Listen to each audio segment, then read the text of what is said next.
ABC, it's Nate again. Second video in 3 days. 4 days, I don't know. I lose track. I'll start out, of course, with the drink. Frosty root beer. Apparently brewed at the North Pole, although the label says, like the last one, Mukilteo,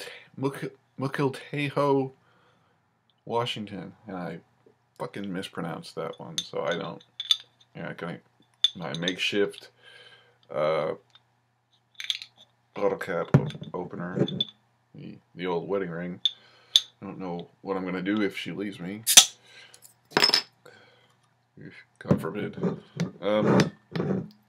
So here goes. Frosty root beer, good and cold.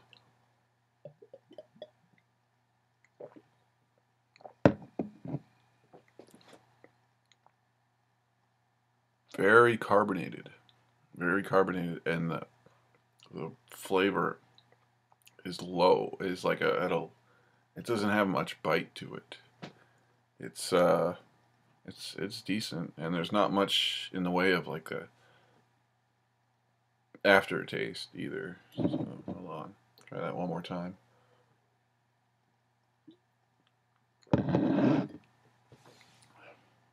It's good. It's good stuff.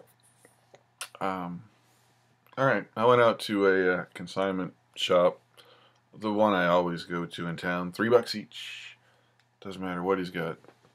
I picked up some stuff, like 8 or 9 albums. Some good album art coming up. There's a couple basic ones here, stuff that I didn't have, and they're basically to fill holes in whatever. George Thorogood, that's just not good. Try this.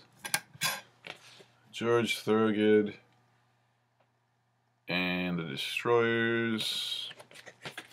Born to be Bad. He's got some Chuck Berry on here. Covers. It's on EMI Manhattan. It's got a Fats Domino song. Chester Burnett, Hank Snow. This is I haven't listened to it yet, but I love everything he touches turns to gold. And in my book, he's just a great party artist. You know, if you want a good party album, just listen to George Thorogood and the Destroyers. Alice Cooper Goes to Hell. I have not listened to this one. It's from '76 on Warner Brothers. That's pretty twacked album cover art. Some Frank Marino and Mahogany Rush from 1973. Maxum. Frank Marino, of course, touted as the next Jimi Hendrix at the time, kind of fizzled out. This album is actually dedicated to the memory of Jimi Hendrix. I listened to some of this, and it's really, really, really good. I do know why there were some comparisons to Jimi. I mean, he's a very good guitarist, pretty decent songwriter. I found a Blood Rock record out of the middle of, like, just in the stack of other shit that I didn't know was there. And it was after, and the name slips my mind. It was their 5th or 6th album, Whirlwind Tongues. It's where they started to get a little more prog, and then blues. And listen to this actually, and I was pleasantly surprised. This is some cool gatefold. Got some dragons or some some odd weird shit. I'm trying to figure out who the artist was. It definitely beats their first the design of their first album cover, which had like bullet holes on the front. Of course, that's infamous, and then nothing on the back. I mean, fucking nothing. I did a rant on one of my older videos about that, the back of that cover. If you want to go back and search for it, that's fine. But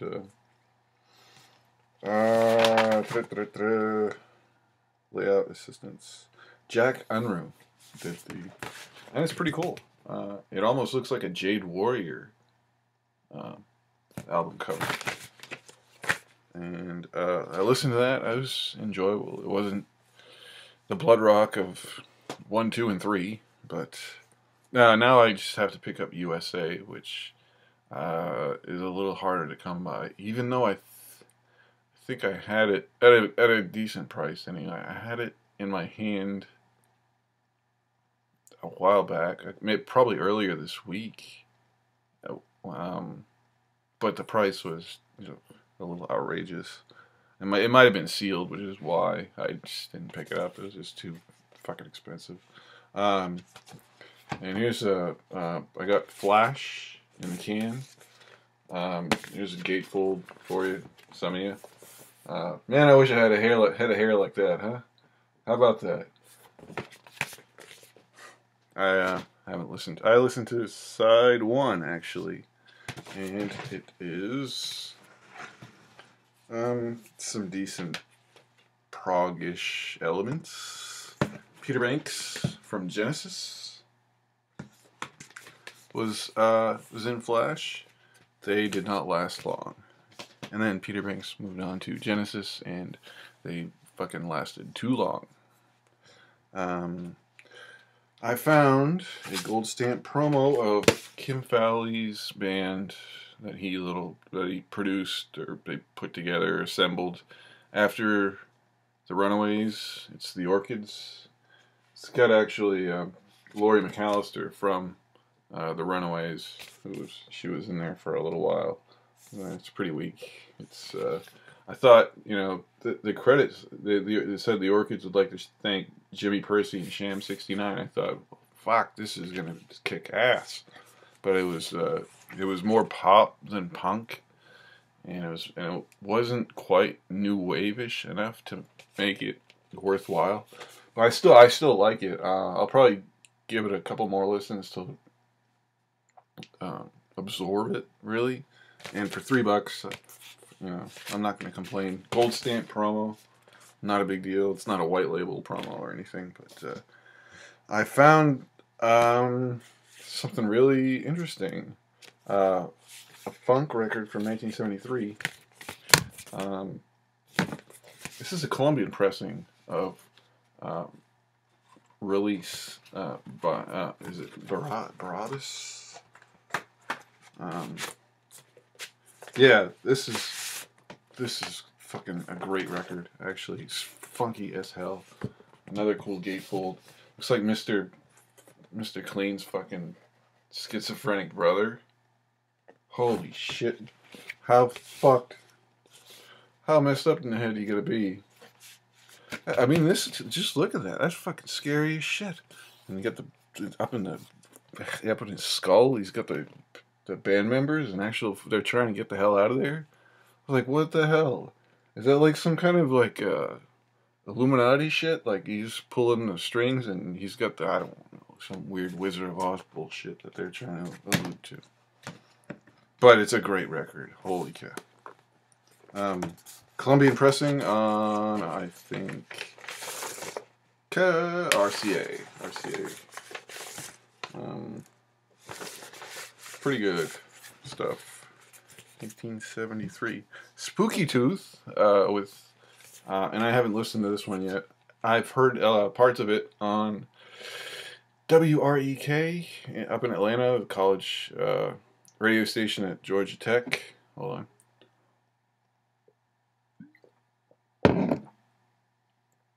Nope, not feeling it. They have let's see, every Friday night, yeah, classic rock show, and they played this album in its entirety. So, Spooky Tooth, You Broke My Heart, So I Busted Your Jaw. Best fucking album title ever. That or Gentle Giant for Girls Who Grow Plump in the Night. I kind of like that one.